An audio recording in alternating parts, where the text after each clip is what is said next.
REP-ENT presents Bible Truth 101, Arming God's People with Answers, Noah and the Great Flood.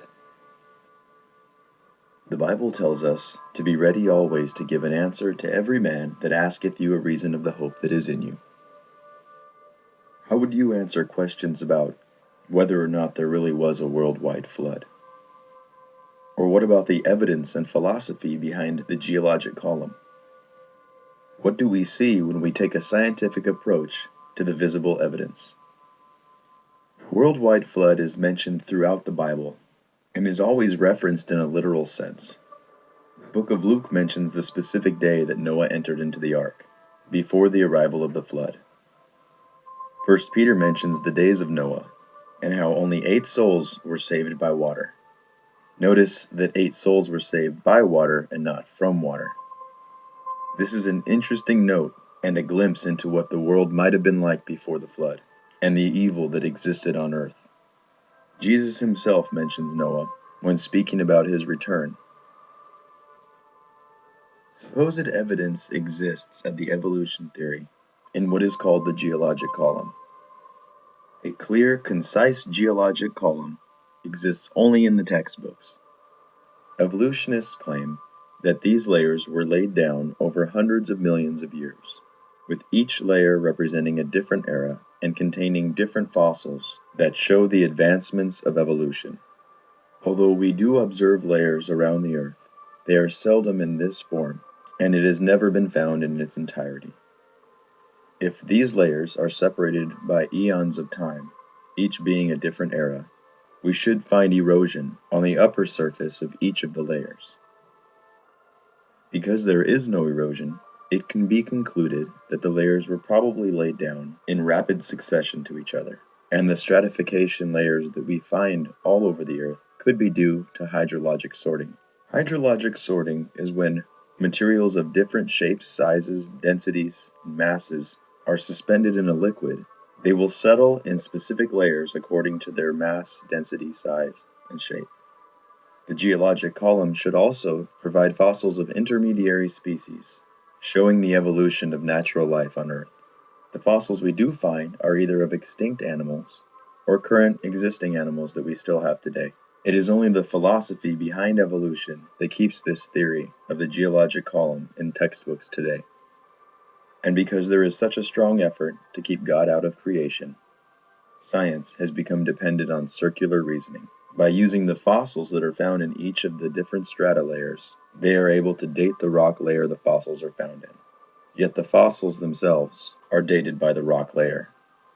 Although this may seem ridiculous, it is well noted and an accepted understanding that the rocks do date the fossils, but the fossils date the rocks more accurately.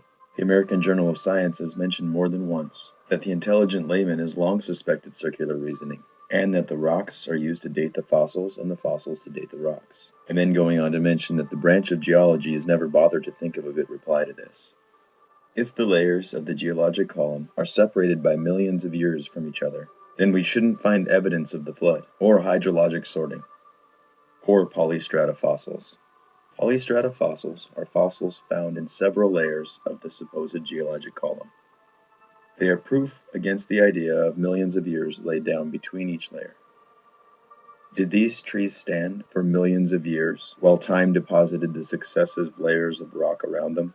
How did the tree on the right become coalified on the bottom, yet the upper portion is petrified with the rock around it? Both distinct layers that would be considered millions of years apart on the geologic timescale. If there was a flood, we would find evidence of a rapid burial. From the evolutionary standpoint, there is no explanation for the fossilization of soft tissue through several layers that are spread out over millions of years. How did these palm leaves stay upright while the successive layers built up around them for the next several million years, allowing them to be fossilized and imprinted in this rock? Or this fern, although delicate, was able to remain in place while millions of years of rock were layered around it. To the unbiased eye, this is clear evidence of sedimentary layering, resulting in the fossilization of anything that became stuck in those layers. Polystrata trees are found all over the earth. In some places, entire forests are found. The idea of fossilization over millions of years can actually begin to look foolish when one takes an unbiased approach to the fossil record. Thousands of fish have been found in the act of giving birth or even eating another fish. This fossil fish was found with another fish inside of its belly. This picture has plagued evolutionists because it is widely understood that if fossilized over millions of years, the smaller fish would not have been preserved due to the stomach acids. The stomach acids of the larger fish would have continued to erode and decay the smaller fish even after its own death. Even more astounding are fossils of jellyfish, whose boneless, gelatinous bodies would have decayed quickly without a rapid burial and a rapid fossilization. Even the interior details of the jellyfish are visible in this fossil. A topic never discussed in schools, from the elementary to the college level, is what is known as OOP-ART, which stands for out-of-place artifacts. Out-of-place artifacts are found all over the earth, yet have been systematically hidden in an effort to advance the theory of evolution. If humans, according to evolution, have only been around for 4 million years, how was a human handprint found in 110-million-year-old limestone? While it is obvious that this stone is not 110 million years old, some scientists, determined to believe it, have concluded that there was a dinosaur that must have had human-like hands or feet. Though evidence of a human handprint could be arguable and a stretch, human-made artifacts that are found in several 100-million-year-old layers of rock or coal utterly defy evolution. This small iron bowl was found in 1912 in coal layered at 310 million years old.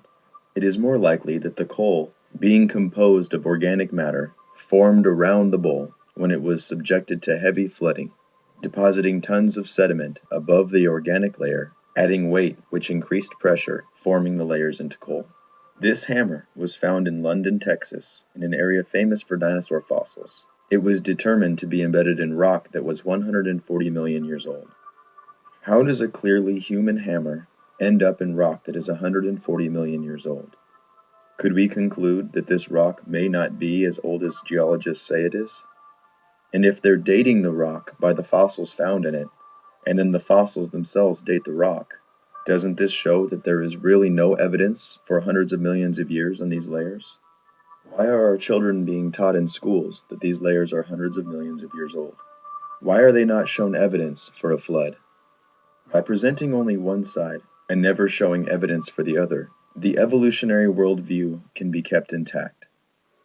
Some might ask why anybody would go through all the trouble.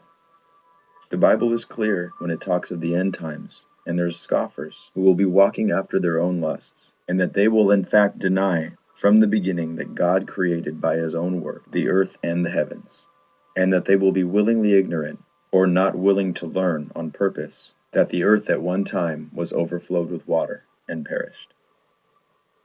Thank you for watching.